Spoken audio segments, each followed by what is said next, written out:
DIY or Die, Walker Vapor Group LLC, or any of its associates do not condone nor encourage the use of nicotine, vapor products, or any mood-altering substances without the explicit consent of a physician. The content viewable on this channel is strictly for entertainment purposes only and not meant to be seen as informational or educational. Must be 21 years or older to view these materials.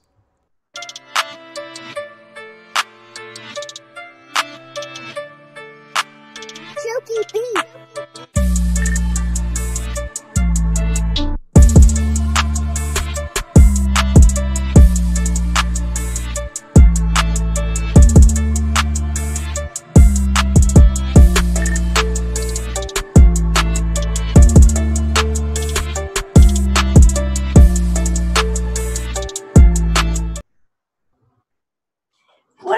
Mixers, happy Sunday. Welcome back to another amazing episode of the MIXINVIXENS. I'm Emily, also known as mlNikon. And we also say hello to the other Vixens. We've got RinVapes. Hello. Yo. We've got JJ, Jennifer Jarvis, Flavor Pro. Hello. And we've got Jen, the TheJuiceFairy.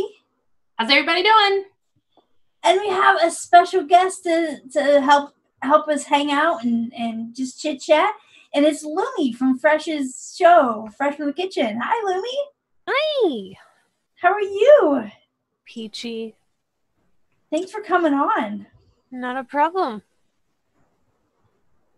How's everyone's weekend going? It's a weekend. You're muted, Jen.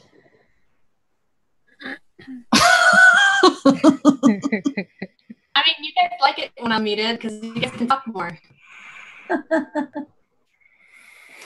I've been mixing all weekend. Ooh, what have you been mixing? Well, aside from what did I mix? I tried to mix a strawberry topped cream cheese stuffed French toast. It might be okay, but it's going to need a definite good steep. So Sounds good. Sounds interesting. It's sitting on my shelf. What'd you use for the cream cheese? Flavor Art's new cheesecake. And a little bit of Greek yogurt. Okay. Just because Nice. it needs a little extra tang. I've found that cheesecake, after it steeps out for a good 2 months, you lose all the tang. So if you want the tang to stick around, you have to add a little bit of yogurt. Okay. Yogurt. Now, I've heard some people say that the FA's cheesecake has berry in it, which in your case would work good with that. Is that true, or is it just... No, it's just cheesecake. There's no berry to it that I can taste. Okay. I did add strawberries and stuff to it afterwards, but it's just, it's really plain. There's not a whole lot of crust. If you have to mix the graham crust in with it to bump the crust up so you actually have a crust, it's really, it kind of reminds me of what TFA's cheesecake should be. Oh, yeah. Yeah, I was thinking of trying that with maybe a little bit of Hank's and Italian cream for that tang, like you did kind of with that would probably work. Yep. Brie cheese could work too. I was just trying to use Flavor Art flavors, so I was mixing a fully Flavor Art clean one that I can actually vape rather than right, nice. Well, sounds good. Has anyone else mixed up anything good lately? Yeah, I've mixed up a banana nut bread. I was trying to make it with some ginger cookie and trying to make it nice and spicy for the winter. And I've actually baked myself to the point. I've been testing a lot of my my recipes. I've been working for about a month on the same recipe of a blueberry and cream yogurt type base. And it all went in one big bottle because, you know, all it was tweaking a little bit of this, tweaking a little bit of that, moving things around a little bit, adding a little bit of cherry. That didn't work. So I ended up with one huge 16-ounce bottle of that. But then I can't taste anything because I was tasting all of them back to back to back. That's why I don't know how you do it. But I was just all muted. I saw that you posted on Facebook that you added that all to one big bottle. Yeah, it was all the same profile. So technically, even after it sits together, it should all taste good because each one was good. They were just, some of them went flat, some of them didn't. I added a little bit too much. So as in one huge bottle, it should be all right. I also added like 2% vanilla custard at the end of the day and shook it up just in case it needed to mute something out. 2% vanilla custard. Nice. Bavarian cream, shook it up and said, okay, here we go. When I was developing slow deicide, because it was like a huge project for me where I had like 5 or 6 different batches of like 8 or 9 versions each, And so, at the end of the day, when I finally picked the winner of each batch, I saw all this juice with just minuscule little differences. So I just dumped them all in one big bottle, and it's just a generic strawberry cream that is fine. It's perfectly vapable. So when I run out of something, it's a perfectly normal, everyday recipe. Yeah. I mean, when it's something like that, you can just mix it all together. I've done it with even stuff that aren't exactly the same. They just don't always have a good outcome. Yeah. This one I have high hopes for, and I'll be able to give it away. People usually like, my berry creams, my strawberry. Team appreciate it. Or like for noted, if I'm doing single flavor tests, sometimes if they're all pretty good, but they just have little differences, I'll just dump them all together and just junk juice, Junk juice. For team that way you don't waste stuff, right? Yep. Yeah. I can't say for 100% that I'll vape all of that. But I know that I don't see anybody, I don't think any of my friends are going to turn their nose up at it. Yeah. Cool. Some of my tobaccos, though, I mean, I try to give that stuff away when, and they're like, no, it's okay. Yeah. I can see that. Yeah. So, Rin, have you been mixing up anything recently? Just the single flavor test I did earlier today. The vape train. The honey pomelo was terrible, but everything else was good. What was the one I really liked? Sugarloaf pineapple was really good. The lemonade solo was really good. Their vanilla buttercream frosting is really good. I told you, that's good. That's good stuff. It is good. And then the English toffee is good. Like all of them are good. I don't know about the Turkish delight. I don't think a lot of people would like that, but I thought it was good. Shisha raspberry was good. I have to get that pineapple. Is that like more of like a baked pineapple? I heard somebody say that. I don't really get that from it. It tastes a little bit too tangy and like a raw pineapple to be baked. So I don't get that personally. It's just really good. It's got a little bit of the tartness and sourness from like a real pineapple, which I like. So yeah, I really dig that one. Nice. Not really sure what a sugar loaf is, but I don't know either. It makes me think of like a pineapple upside down cake, I guess, which is why I asked if it was like a baked pineapple, because that's something I still want to attempt one of these days. Yeah. So, Lumi, you've been on Fresh's show for a little while now, right?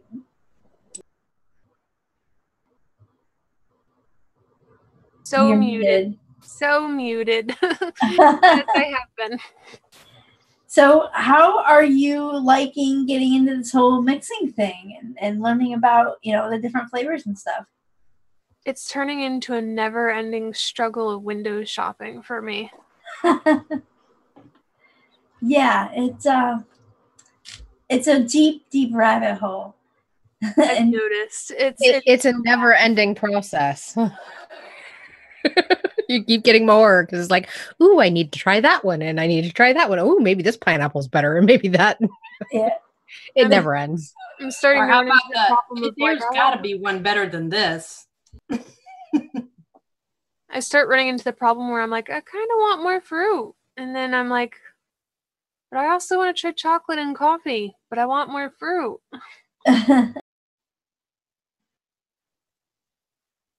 I have the problem. I come in here and it's like, what do I want to vape today? I don't know anymore. Do you have to go through like your flavor stashes just to see what you have because of all of that?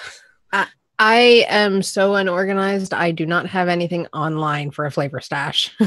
Oh, I do, however, know I have all of the flavor art line. I have all of the flavor art line. I have most of TFAs and a good chunk of caps. So I could usually mix just about anything. But so your method of mixing then is just standing at your flavors and looking to see what you have, basically. Pretty much. Or searching websites and finding like desserts and stuff that look really good. It's like, ooh, that sounds good to vape.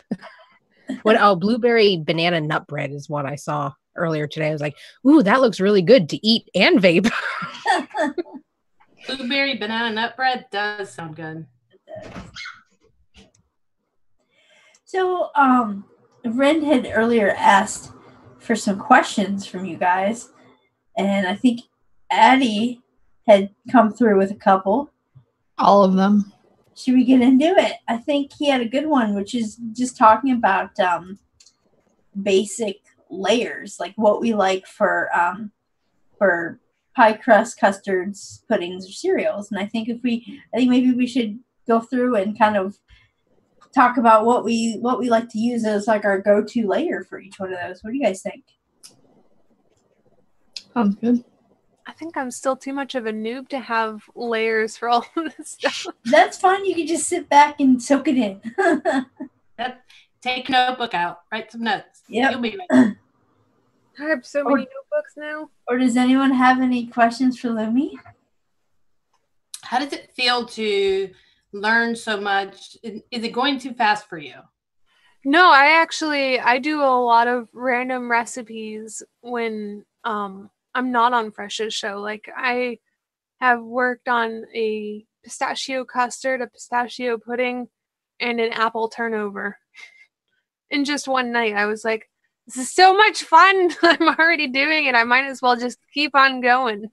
Keep on going.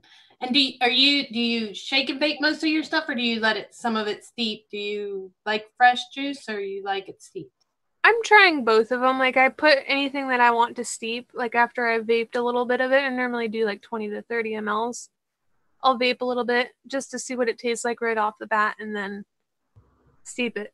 And I put it down in my little calendar when I started mixing it, and so I can always go back and be like, oh, I made this recipe, so it's this old, I can try it again. Nice. Has there been anything that you've mixed so far that you really like? A coconut custard cake. I made about 300 mLs of that now. Wow. Oh, really? You vape that a lot? Well, my Mr. Lumi, as everybody on Fresh's show calls him, also vapes it. Okay, got it. Nice. So when he'll come home, I'll just have his RDAs rewicked and freshly liquefied and just like staring, waiting for a response. I kind of turn him into my test subject. That's good. That's what happens. Mine is not very cooperative with that because he doesn't like anything. Like today, I did make a recipe and I added a little bit of culotta to it. And you know how culotta can be one way or the other. He was sitting in the living room, but I added just a smidge to it. And it was a cream. And you know how it gets that cardboard taste. Well, he's really good about tasting the cardboard crap. But I used so little bit. And I went in the living room and I was like, what does this taste like to you? Just handed it to him. Didn't tell him if there was any coolant in there. He's like, I don't know, a pudding? I don't know, like a lemon pudding? I was like, so is it sweet? And he was like, yeah, it's sweet. Is it good? And he was like, yeah, it's good. I said, so it just tastes like lemon pudding. Yeah, it's pretty good. And I was like, so is it cold?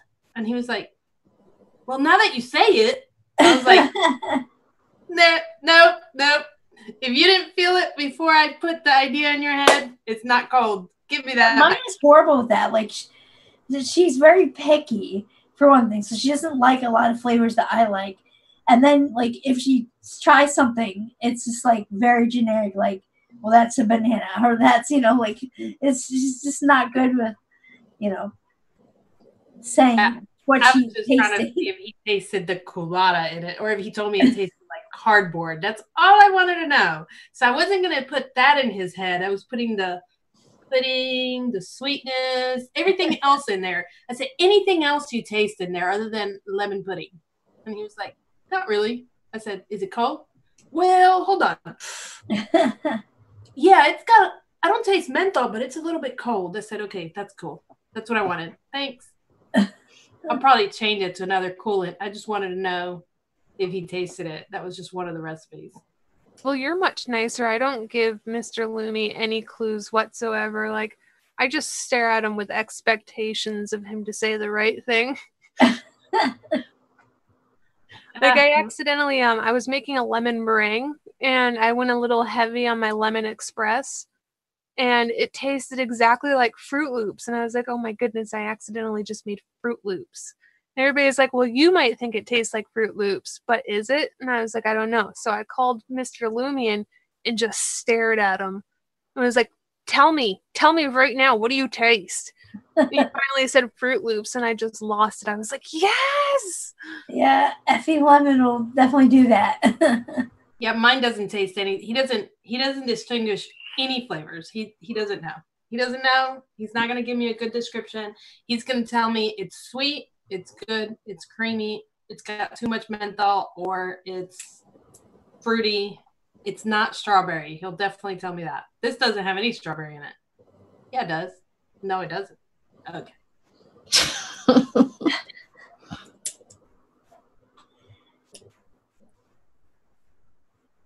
Yeah, so let's start with if you guys are making a cream-based mix or a custard mix, what's kind of your go-to flavors that you will make like that base layer with? Who do you want to start first?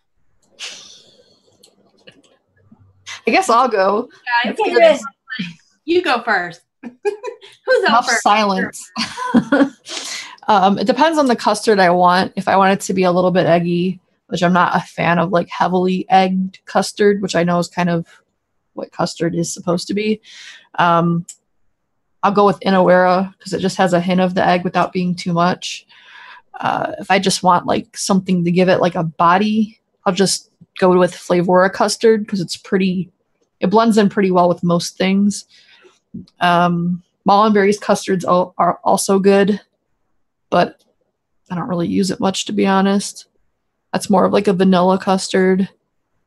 So it really just depends on what I want and how quick I want it. Because like the good thing about Flavora custard is it's good right away. It's just boom there.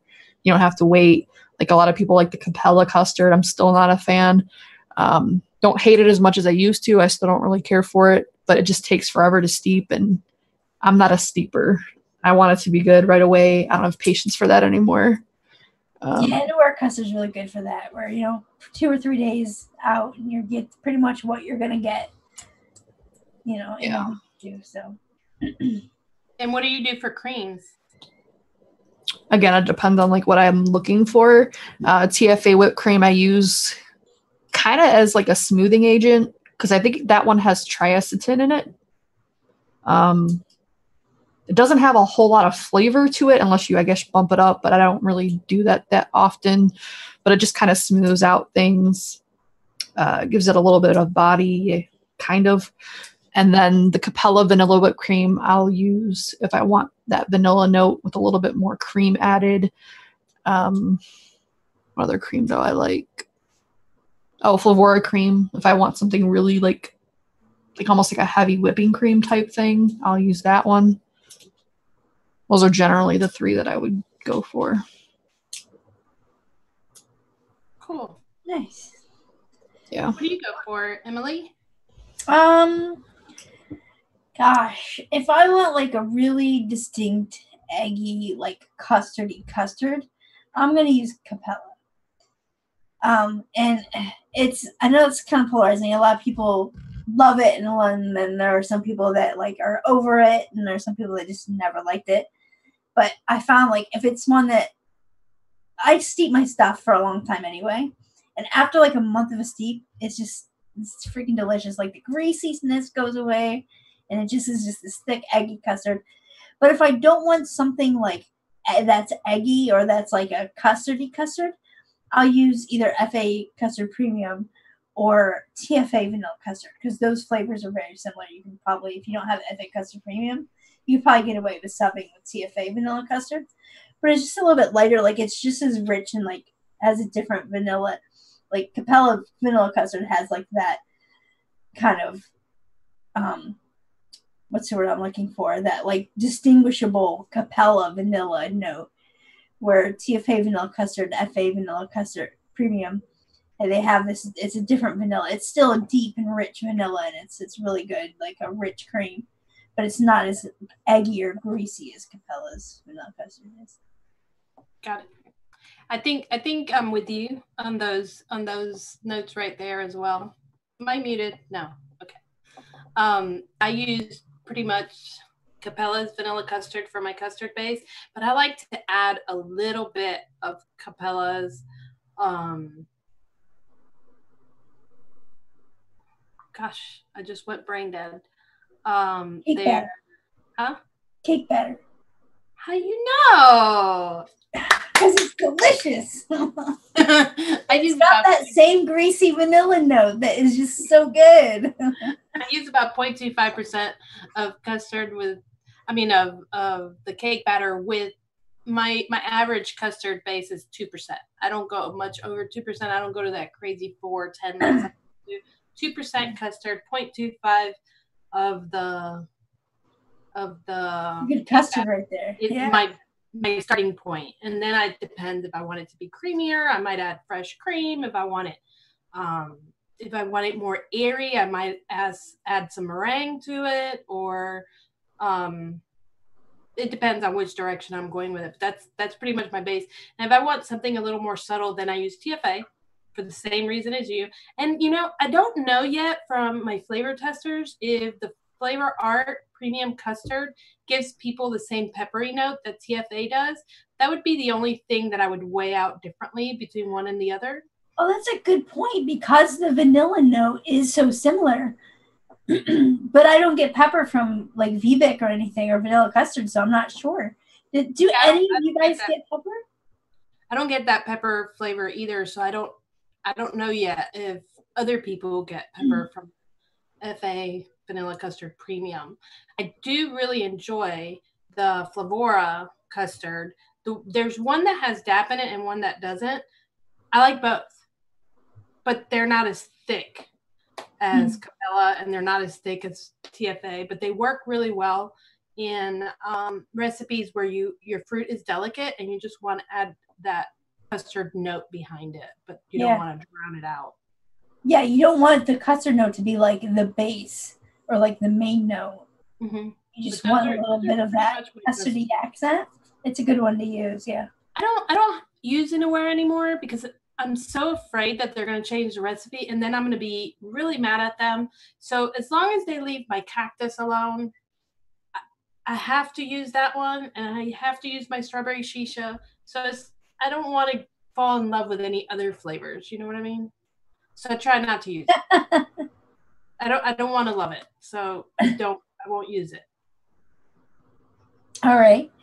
JJ, what do you use for your custard base? Do you want the answer of what I vape or what I tell other people to vape? Oh gosh, why are they different things? Because I can't vape DAP stuff. So my go-to custardy kind of base tends to be something like the new Flavor Art vanilla gelato mixed with some flavor of vanilla pudding, and maybe just a touch of like vanilla classic or a little bit of coconut just to make it a little bit creamier. I can use, even though that does have a little bit of diacetyl in it, I can use Flavora's cream at a very low percentage because I'm not as sensitive to diacetyl as I am acetone. So I can get away with vaping a 30 ml bottle of that over the course of a week or two without wanting to die. For other people, if you're going to go a custard, I mean, really, Cap's V1 custard is pretty much the go-to, but I do like blending Flavora's vanilla pudding with their plain custard, not vanilla custard, the one that's just custard. This one mixed with vanilla pudding gives you more of an eggy note, I think that's the one that's not dappy. That's the one I don't think it is either, but it's thick and it's eggy. Yeah, so it's not super dappy. And if you wanted to dap it up a little bit, something like one-on-one's creamy milky undertones and adding in a little bit of vanilla cream from either Chef's Flavors or the Chef's Choice one or VTA. I believe both of those have some dap in them. Really good. And it just makes it more vanilla-y, but I don't get any pepper notes from any of those, so it tends to be a safe one for everybody.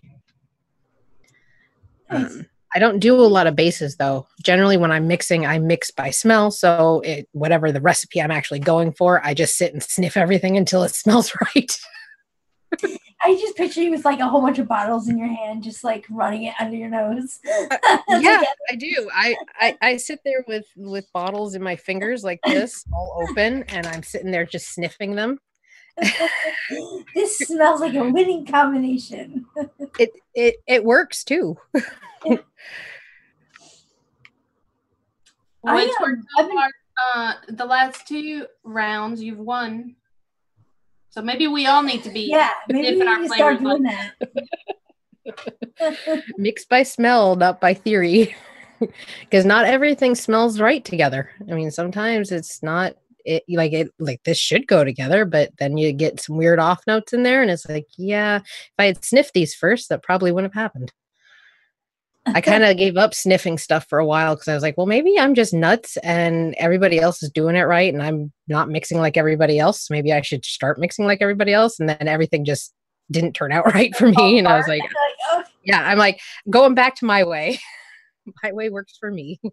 I mean, and that's very definite. Each mixer mixes their own way and they've got to stick to what they know, especially if you become a good mixer and you know that people like your recipes. The way you do it, that's why it's called DIY. It's not the way everybody else is going to do it. Whether you're using a scale or you're using syringes, everybody's is different. And consistency, obviously, is not that important when I'm pouring a bunch of bottles into a whole big 16-ounce bottle. As long as the end result is good. Now, I'll never mix that again, but we got 16 ounces to go through before it's gone. Yeah. I do the same thing. Sometimes I never mix the same and combining it to one. That's for sure. They're almost all 9 ingredients. Okay. All the same ingredients, different percentages.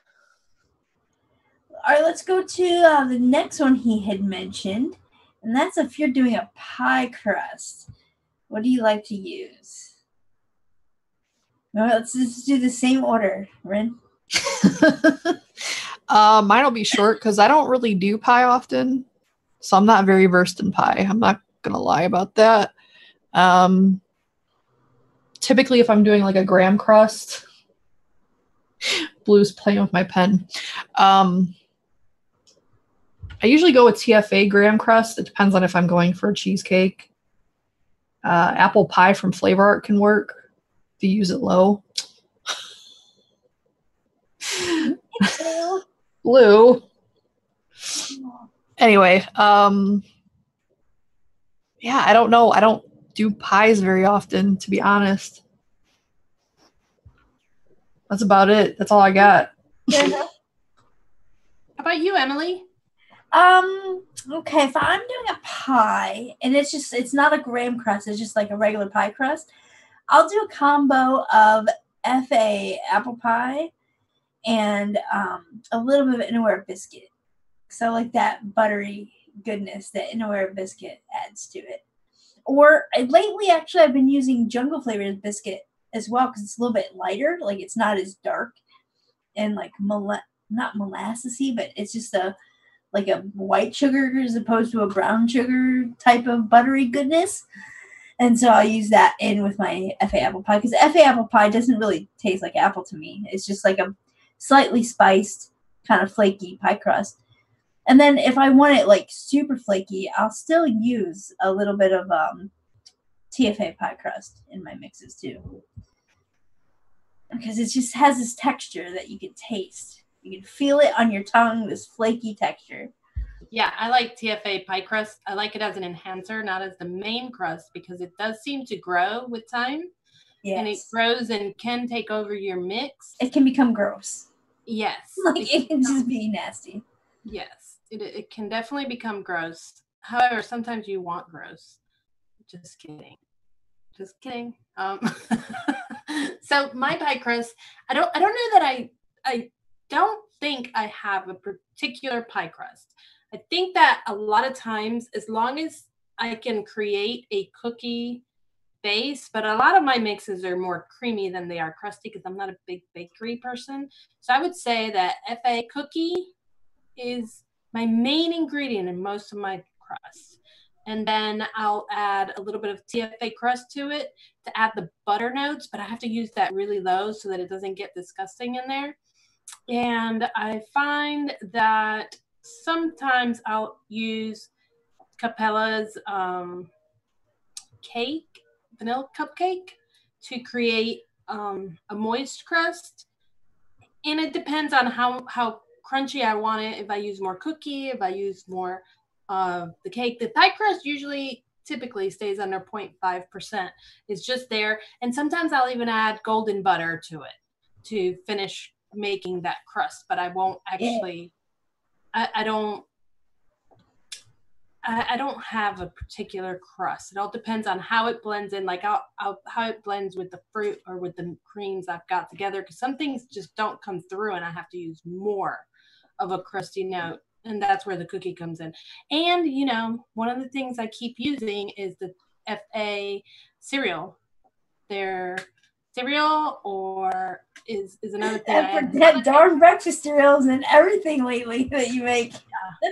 And then now they have their graham crust. I've been using that, subbing it for the cookie. It just doesn't have as much sweetness. How does FA graham crust compare to like the other graham crackers out there, like Flavor West? Because that's like the ultimate like graham to me, anyway. Well, it doesn't have that graham of a caramel flavor to it or a honey kind of flavor. It doesn't have that much of it. It's grainier. It's a little bit buttery. It's good. It's just there is no comparing it because it's totally different than anything else. It's not like TFA cheesecake graham crust. It is closer to that though. It's just not as creamy, if that makes any sense. It is closer to TFA cheesecake graham crust, I think. Okay. What do you think, Jen? Do you think it's closer to TFA? Had to find my screen. I actually want to say it's closer to Delosi's graham cracker. I haven't had Delosi's, so I can't pick that one. Yeah, it's a little drier, but it's still got a nice graham taste. Delosi's becoming a thorn in my side. I ordered a bunch of them from DIY Flavor Shack back at the beginning of the year, and I've just been slowly kind of using them here and there to see what they're like. And you know, I had to get graham cracker and Dolce, and I did end up getting a few big bottles because I needed to use more of it than I expected. But for pie crusts, I kind of go with one-on-one's pie crust over TFA's. And if I don't want, especially if I don't want a specific apple note in there, like you get with Flavor Arts, but I like Flavor Arts and I've always kind of used that as my pie crust base. If I'm going graham cracker, I have been using Flavor Arts graham just because I can vape it. But if I'm mixing for somebody else, I'll probably use TFA's graham cracker clear and a little bit of TFA cheesecake graham cracker. Just those two combined, because there's a more of a buttery richness to the cheesecake one, and you really don't get a whole lot of cheesecake out of it. So it's more like a softer graham cracker kind of crust. And then I'll put something like breakfast cereal or cookie or something in there just to bump up the overall crispiness to it. But as for pie crusts, the pie crusts are kind of, when you're going for flaky pie crust, it's a little bit harder. So one-on-one's really the one I've been using for that because it seems to taste better to me. It doesn't have as much cycloate cycloclotingine or whatever that flavoring is. I think I just ordered that one because you use it in one of your recipes. That one. It's good. So I ordered one on one, so we'll see.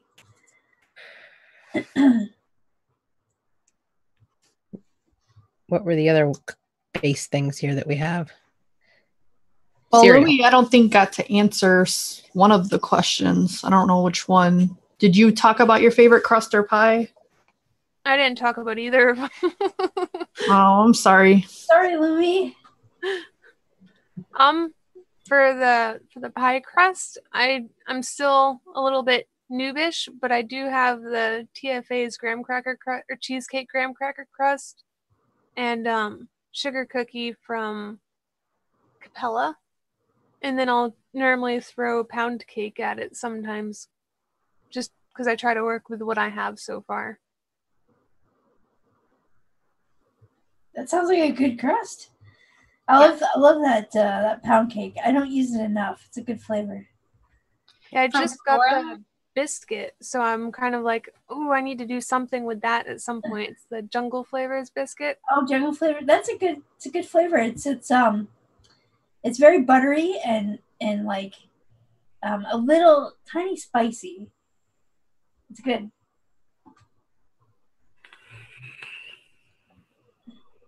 And what about have you done much custards or creams?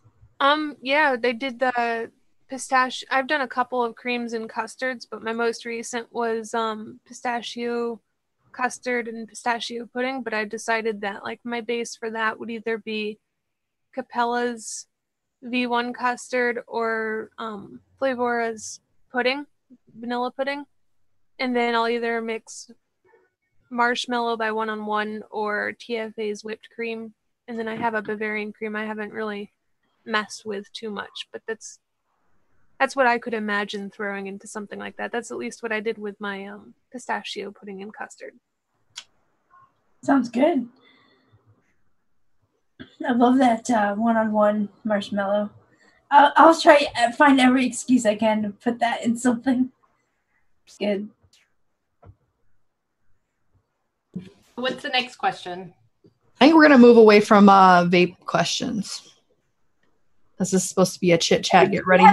Do we have any more of those? Was it Jen or that had those questions that we did last time of like your biggest pet peeve or like those deeper, kind of getting to know you questions? Do you have any of those?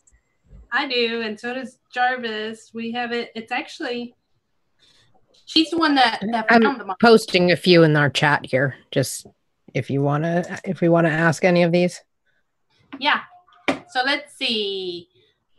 What animal would be the most terrifying if it could speak? And what would it say? In your opinion? Probably a cat, because cats seem to be kind of assholes. What do you think your cat would say to you? Which one? Momo would be very mean. She can be very bitchy. Blue's pretty friendly, so I think she'd be a blonde, like a typical blonde if she were a human. She's kind of a little ditzy, but very friendly, very sweet. So yeah, it depends on which one. Momo's literally smacked me in the face, so translate that to I can't talk. Anyway, that's what I got. Sounds good. What do you think? Are we all answering or no? Oh, yeah. There's another question right here. What do you think, Emily? What would be the most terrifying animal if they could speak, and what would it say to you? Gosh, I have no clue. Do you have any pets? I have a dog, yeah. But she wouldn't be terrifying. It would be awesome if she could talk. She's a German Shepherd. I think dogs, if they could talk, they would tell you exactly what you already know because they're so expressive anyway, Like, what kind of dog do you have? What is she? She's a German Shepherd mixed with a Greyhound. Got it. Yeah. So big lap dog, huh? Yeah, she thinks she's a lap dog. I don't know what animal would be scary if they could talk. I guess like something like maybe thinking like all I can think of are scary animals anyway, like a bear or a wolf or something, you know. If a wolf could talk, they'd be like, I'll huff and puff and blow your house down. Something like that, I can't think of a single animal that would be terrifying. Other than, I think my dog would be terrifying if it could talk, because it would tell. She's so yappy. She would be telling on me without even noticing. She'd be all excited, and she'd be like, Jennifer's been in the kitchen all day mixing instead of feeding me and petting me. And my husband would be like, that's why nothing's done around here. And because sometimes I'll spend the whole day there and I'll look and I'll be like, oh shit, I don't even have dinner done yet. And he's about to come home after, because he works 7 days a week. I mean, that man is a workaholic. But my dog would tell on me. I mean, I believe she would rat on me. She'd be the one bad kid I'd have to put in timeout all the time because she's not scared of me. So I think dogs would be terrifying, if they could talk, because they would just get all excited and tell all the stories and all the gossip. You can't shut them up. I think a platypus would be the scariest thing to talk to. Oh yeah, I think platypus is just my default answer for any kind of answer. I was gonna say, wasn't that your answer for one of the animal questions on your show? What supersized animal would be scariest? Yeah. I think a platypus that could talk would probably be scary. Scarier than that. It's like, I'm confused about what I am. I'm going to take over the world now. That would be insane. A huge power trip. I guess it's just hard to think of an animal that is scary to talk, because unless you work in a environment where you see a lot of animals, the ones that you would be afraid of, because I wouldn't be afraid of a snake talking.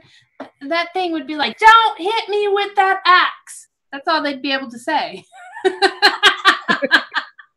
A lion might be kind of scary too, because I mean, that's just a giant cat.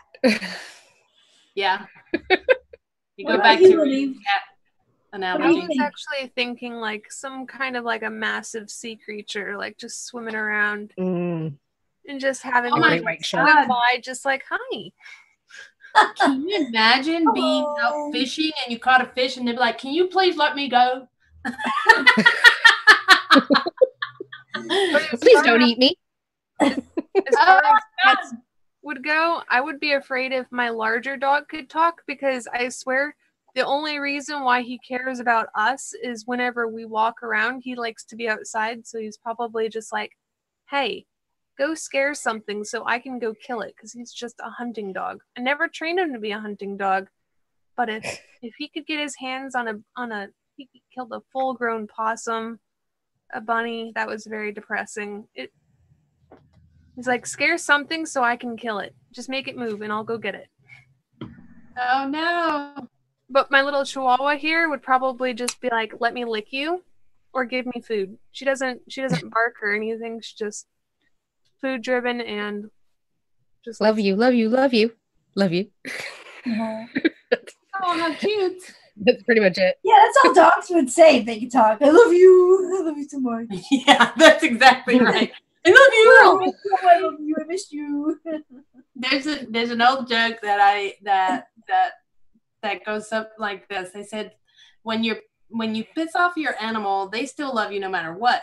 Take your wife or your husband, stick them in the trunk of your car for 4 hours, and then come back and get them and see what happens. Do that to your dog, and your dog's going to jump out of that car and love you anyways. That's why dogs are better than humans. And cats in general. Cats are just like, I like you as long as you're feeding me. Otherwise, just I'm too good for me alone. I'm a diva. So we do have a. Are we ready to move on to the next question? Oh yeah, I love one of these questions. I've been looking at it. I've been trying to maintain myself control here. Shall we just go in order, or do you want to jump around? Oh no, I want to jump this one right away because we're running out of time. Okay. It's already 6:47. Okay, go. You ask the next one then. What is the worst food you've ever eaten? You can go, Jen. The worst food I've ever eaten? Worst Brussels thing. sprouts. Why? Brussels sprouts because they taste metallic and sulfuric, and I don't like it. There's just so much sulfur in it that it's. But I like asparagus. I like broccoli. I like spinach. So I like a bunch of other stuff. Cook a Brussels sprout that you would eat it. Nope. Nope. I hate Brussels sprouts. I like Not fun to liver either. I would love to hear Rin's answer to this too. Probably lately it was those damn mussels. I had mussels for the first and only time lately, and apparently they were just bad quality because I had someone try them that actually eats mussels, and they said it was terrible. But it was like the texture. Well, you have to try everything twice because the first time may be a bad experience. I don't know, man. It was like, imagine a noodle, like an overcooked, really large noodle that had like gristle in it. That's what it was like. It was awful. And the sauce that was on it. Clams. Huh? Have you had clams? Not intentionally. I had a deep fried clam once because it was like mixed in with something. It was okay, but I mean, it was deep fried, so. And clams aren't as bad as mussels. I think mussels tend to be tougher. Clams, if they're cooked right and cleaned well, because I like clams, I love the taste, and if they're cooked properly, they're good. But if you get a little bit of sand in there and you get crunch, crunch, crunch in your teeth, it's like, Yeah, nope, can't eat anymore. that's what it was. And the sauce was terrible too. So like everything about it was awful. Like I don't gag from a lot of things, but it was almost about to come back. And the squid, the dried squid, I forgot about that. That was awful. It tastes the way that I imagine cheap cat food would taste like. Oh my God, you're kidding. No, it was awful. Like it had a sauce. Like what kind of a jerky has a sauce to it? Just, it was bad. I knew that Rin explaining something bad was going to be entertaining. If nothing else, it just makes the face. Deep fried calamari is delicious, though. Calamari is good. How about you, Especially Lumi? ranch. Yeah, it wasn't the squid that was the issue. It was like however it was prepared and whatever sauce was on it. It was awful. Awful. What do you think, Gloomy? For me, I'm from New England, and so I moved down to very southern Virginia, like next to Kentucky and all that stuff. So like I'm used to like eating green beans, like the string beans with butter and stuff. But Mr. Lumi's mom will make green beans and they come out like a dark brown and super soft and squishy, and I'm like, what is that? What is that? No. Like I'll spit it out. No, it just looks like a bloated. Are they tip off canned? your dog. It's terrible. Canned and fermented. Yeah, and canned ones tend to go brown, especially if you stick them in like onion soup mix and make a casserole. I like my green beans. Pizza green bean casserole. Oh, that stuff is so good. Stuff. But yeah, brown green beans, I don't know about them. I like my green beans to have a little bit of the snap to them. I like my vegetables to have a little bit of crispness. How about you, Emily? Have you said yours yet? I haven't. So I kind of have two, and they're both in Mexico. The first one was I had for the first and only time was mole, chicken mole. Have you guys ever had mole sauce? It's this red sauce, and it's just I don't know. Like I said, this is why I say I'll try anything twice, because maybe it wasn't prepared correctly. But it was just really gross. It almost tasted like fermented, or like it was very bold flavor, and it wasn't good. But the second thing, and I probably will never do this twice, it was an octopus stew. And it wasn't bad. Like the flavor wasn't bad until I got a piece with like the sucker still on, like they kept the suckers on it, and I felt it on my tongue, and so my mind was like, "You're eating octopus. This is disgusting." Yeah, I've had octopus once. It wasn't bad, but yeah, sucker would suck. Yeah, I just couldn't wrap my mind around, just like eating one of those things that stick to the windows. Like, nah. Yeah. I'm good on all that. I want to hear from Jen. She didn't answer this one yet. No, because I love all food. Yeah. I love all food. I'm not fat because I eat bad. I'm fat because I like to eat a lot.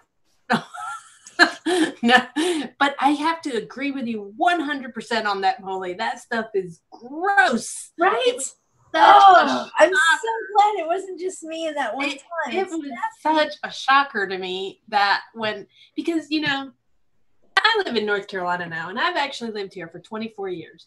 So there are no Dominican restaurants. There are no Cuban restaurants. There's no Puerto Rican restaurants. None of that. Every single Hispanic restaurant that there is going to be Mexican or Tex-Mex.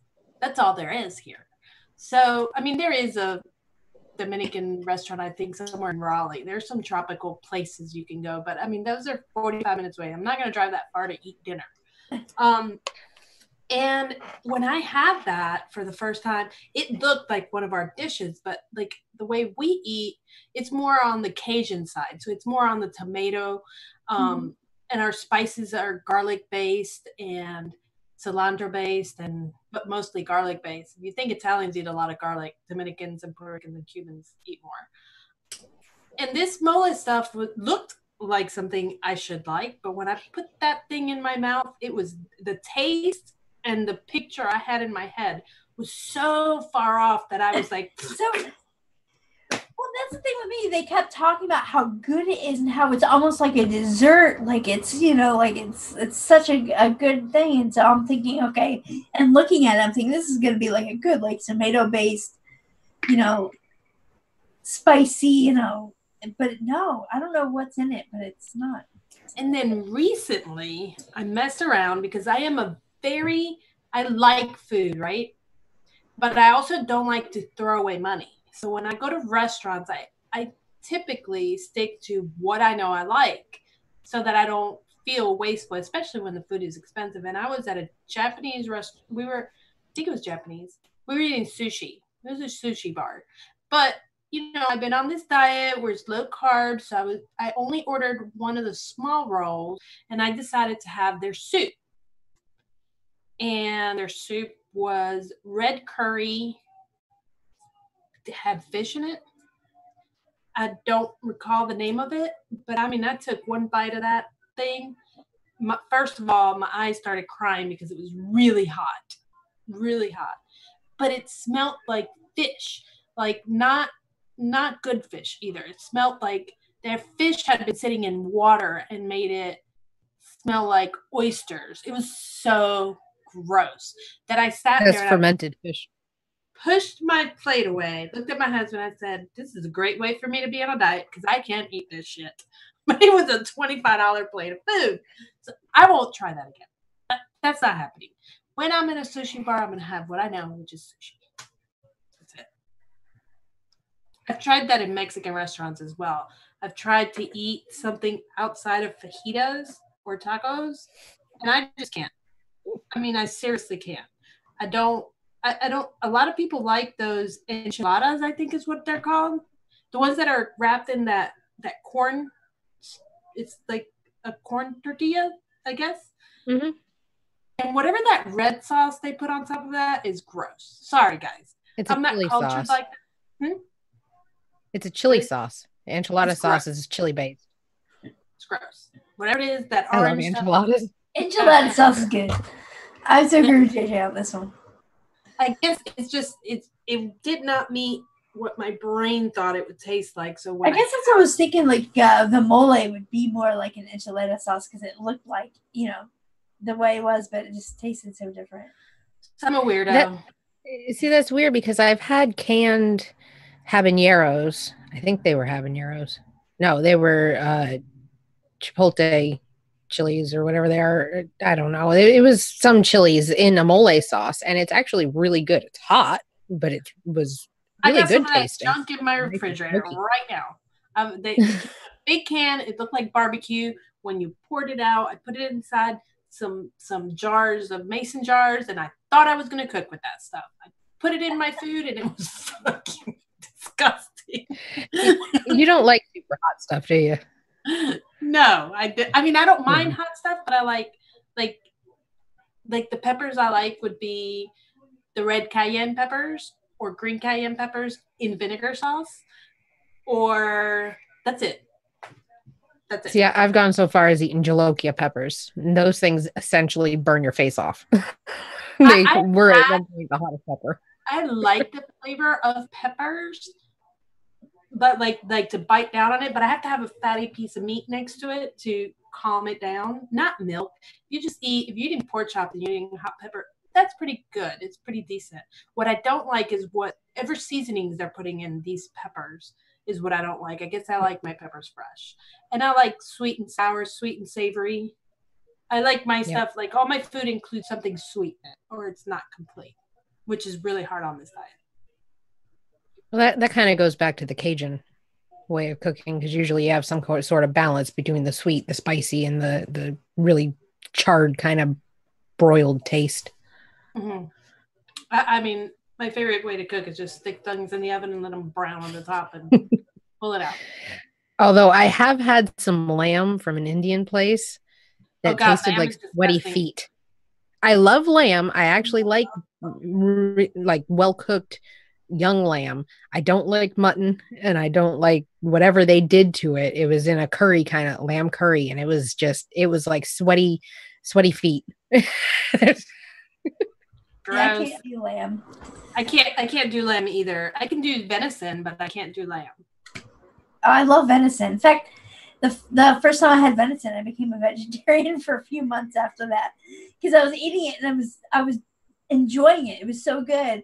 And I looked up, and I was at a private home, and they had killed the deer themselves and cooked it themselves. And I looked up, and there was a deer head on the wall, and I'm like, I'm eating this deer, but I'm enjoying it so much. It's hard to I have 2 deer and a boar on my walls. You'd be traumatized at my house. Yeah, but it was delicious, and I would eat it again. I like venison. My grandpa used to hunt them and feed it to us all the time. And then one day he told me, he's like, "Oh, you like that? It's good, huh?" I'm like, "Yeah." He's like, "That's Bambi's mom." I'm like, "What?" I was like 8. Oh, man. Way to traumatize a kid. Yeah, you wonder why that. I'm the way I am. This is why. This is just one example of many. My husband got in an argument with a lady in the grocery store one day. Because he was in his hunting clothes and he had to go to the grocery store to go buy something. She was like, "I can't believe you killed those poor innocent Bambis." He said, "Look, at least Bambi had a chance to live. Your chicken here had no hope. It was born to die. Bambi just didn't run fast enough." True. That's a point. And plus, you guys have so many deer down there. It's not like up here where we have it. Yeah, you have to cull the herds. The only way not to get, I mean, in the winter, we have to have, there's no such thing as having just regular insurance on your car. We have to have comprehensive at least, because you never know when one of them fuckers are going to run out in front of you when you're driving down the road. They commit suicide all the time. Want to pick the next question, Rin? Did you, wait, I don't think Lumi has answered us about Did food, she have you? Yeah, she did. Green Oh, beans. she did. She went Green first, beans. didn't she? Green beans. Yeah, the mussels. Southern green beans. Green beans, green beans. I like the attraction one. What is the weirdest thing you find attractive in a person? I mean, outside of them being tall, I don't think that's weird though.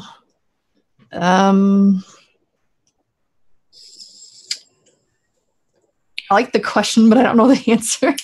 Because I don't know that any of my things are weird. Like, I like the pelvic line on a guy, like that, like point, you know. That's a good answer. Yep. Yeah, I like that a lot. I don't know. I guess properly trimmed nails. Like I hate it when guys have long nails. Like I just, it's so unattractive to me. So I guess like properly, it doesn't have to be a manicure or nothing. I don't mind a little bit of man hands, but like keep your nails trimmed. That's a good one. I guess that's weird. Nobody wants to have a male with longer nails than you. And then especially if they are a smoker, they got the yellow long nails. Or the dirt underneath them. Like, no, I'm going to need you to wash your hands. I know you guys don't like to do that, but just a little bit. I'm just saying. Next. What about you, Jen? Miss Fairy? Miss Fairy. I do like two weird things. First thing I do when I see somebody attire is I look down at their shoes. A man that is wearing nasty old shoes. Sorry, guys. Automatically, unless he's working or doing something at that time that requires those shoes, if their shoes are dirty, that's, to me, I'm a weirdo, is bad. I mean, I don't know. It's a sign that they don't take care of themselves and they're putting on an act. Those shoes are more indicative of what they're like all the time than anything else, in my opinion. Yep. And I like, and another thing I find indicative, so I like a man that wears clean, good shoes. You got to buy shoes, guys. Guys like to wear the same shoes till they freaking fall off. Well, because you can dress up and you can fake to take care of yourself by wearing nice clothes. But, like, your shoes, like, you're only going to have nice shoes if you actually are mature and take care of yourself, you know? Yep. I mean, it's true. I don't let my husband leave the house. If we're going out somewhere with his righty-ass sneakers that he wears to work every day, we're not leaving the house like that.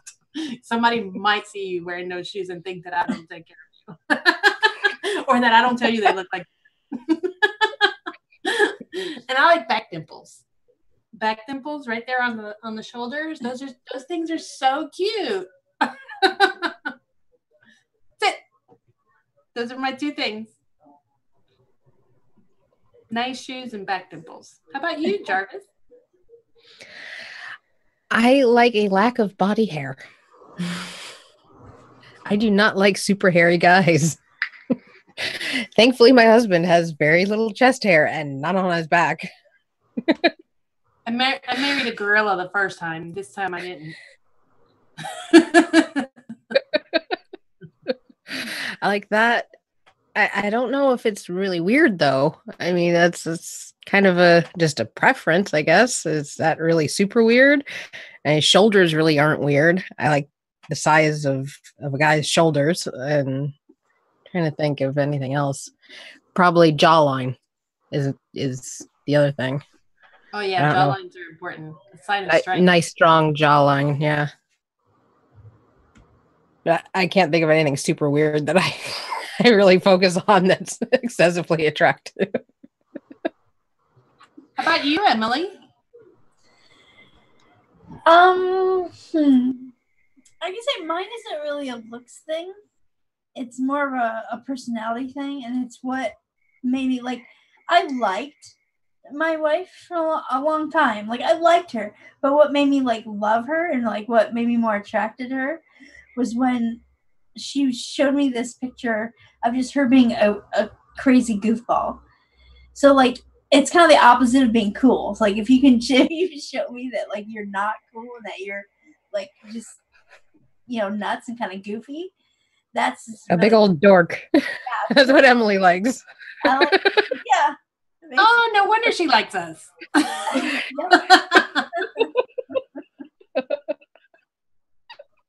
She's surrounded by dorks. Yep. Everywhere, even unnoted. Look at those boys. Yeah, look at those boys. Emily loves hanging out with us dorks. Yep, that's mine. Lumi? I'm kind of like just a cheesy person, I guess, because cleanliness is like a huge thing. Past that, I just really care about your personality. So there's nothing weird that you like?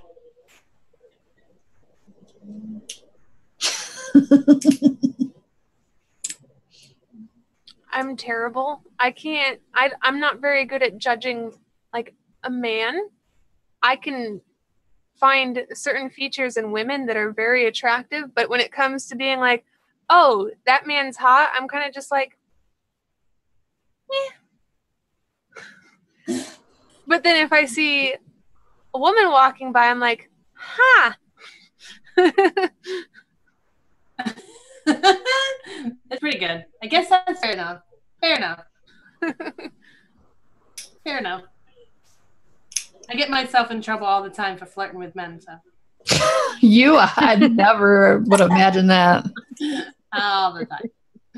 But my husband's just as bad. I mean, the ladies at the hair salon, when he goes to to pay for his thing, and you go to some salon, they ask for your phone number. He gives them the phone number and he says, "But don't call me don't call me at night. My wife gets mad every time, even if I'm standing right next to him." He says that.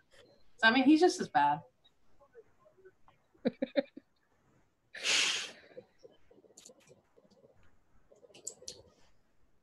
What's next? Anything else? 707. I wonder how the chat is liking our answers to these things. I think they're getting offended. Yeah. I think they're getting offended. Like sexist assholes. Crushed in dreams. Pretty much. I mean, obviously personality is important, but I mean, when you talk about a strange attraction, I mean, personality-wise, to me, that's kind of weird. Like an intellectual, but is that weird? I don't know. I don't like super smart people. I don't like super smart men because then they want to smart mouth me all the time, and then I just want to smack them. You just want the one up on them. That's all that is.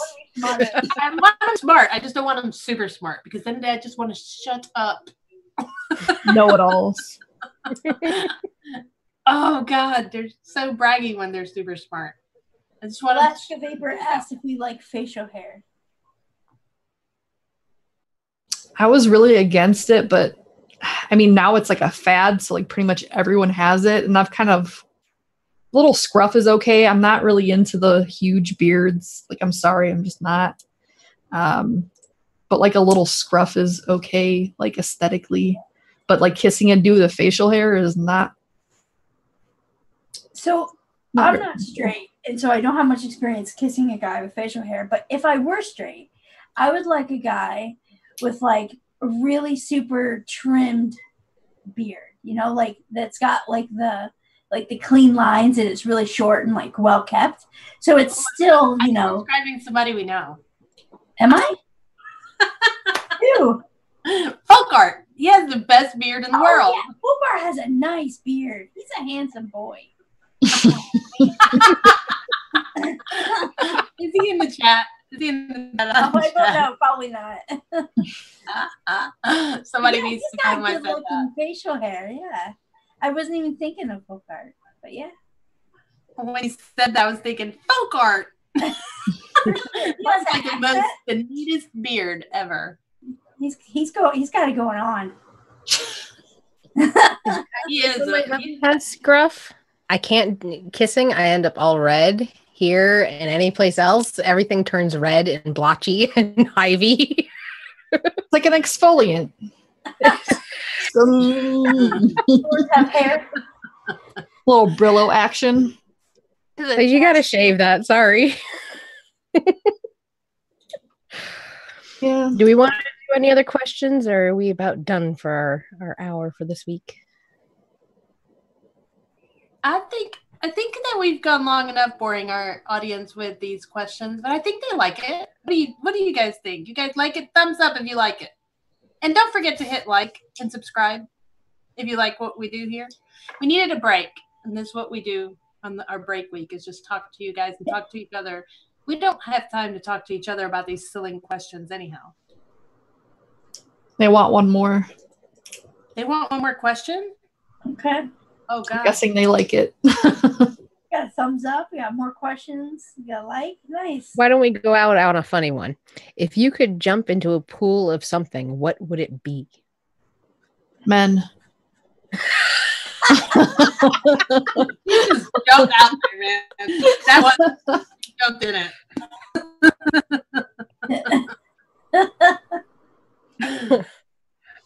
I'm going to say cherry jello. Yeah, I was gonna say Jello too. I can't imagine. Can you imagine what that feels like? But the Jello needs to not be so deep that I'm gonna go in because I probably wouldn't be able to find my way out. Yeah, I just want it to go to right here, but I don't want mine flavored at all. I just want it to be just Jello. Maybe a nice scent of strawberry or orange. That would be fun. And I'd like to be in that pool with somebody. Yeah. Oh. I was thinking chocolate pudding. Chocolate pudding. Ooh, mud wrestling. Are we like sponsored by Jello or something? Like, what's going on? It'd be so sticky though. Money, but you know, that's okay. This is just showers for afterwards. Wrestling I could do, but just chilling in some Jello, nah. Yeah, I was gonna say money, but money's so nasty. I wouldn't want my. I guess if I can just grab all I can on my way out, just like women at like Scrooge McDuck. Freshly found Just money that's not been in everybody's chests and pockets. That money's been in somebody's crack, especially if it's a single. Or down a shoe. I don't want it. I would want to jump into like a pool of glitter. It sounds weird, but I have way too much. I don't know how I'd breathe because I'd probably end up inhaling it, but that would be fun. You would never get it off though. I know, and that's the fun part of it. Just go around and hug everybody when you're covered in glitter, and then that glitter is going to torment them for years. You have kids. You have children. Me, no. No? When you get kids, give them a little bottle of glitter. We'll be picking that up till they graduate high school. Oh, no, I'm that asshole that puts like a handful of glitter in your Christmas card, so when you open it, it just falls everywhere. That glitter multiplies like bunnies.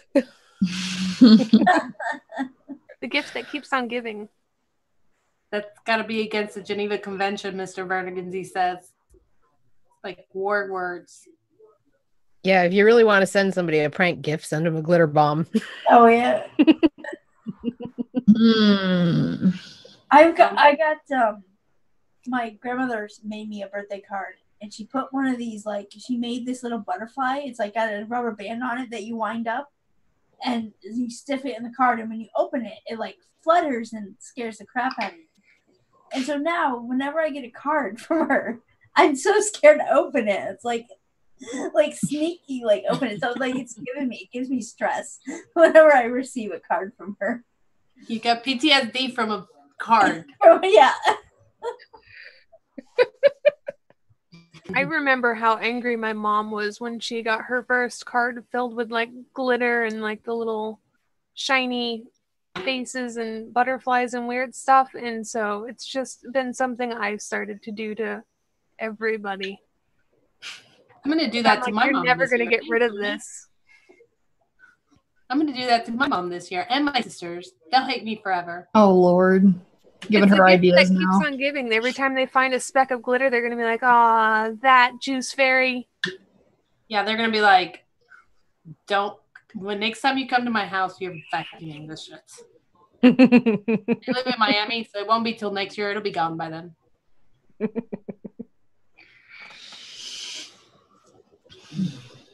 All right. I think we're done. What do you guys think? All right, well, this was fun. I like having these chances to get to know us better, get to know a new guest. Lumi, thank you so much for coming on. Thank you for having me. Next week, we'll go to the judging, recipe review episode, and then we'll start a whole new month of tasty profiles to mix up. And Lumi, we'd love to have you on again. We really love having you on. And everyone, thank you so much for hanging out with us. Thank you, guys. Bye.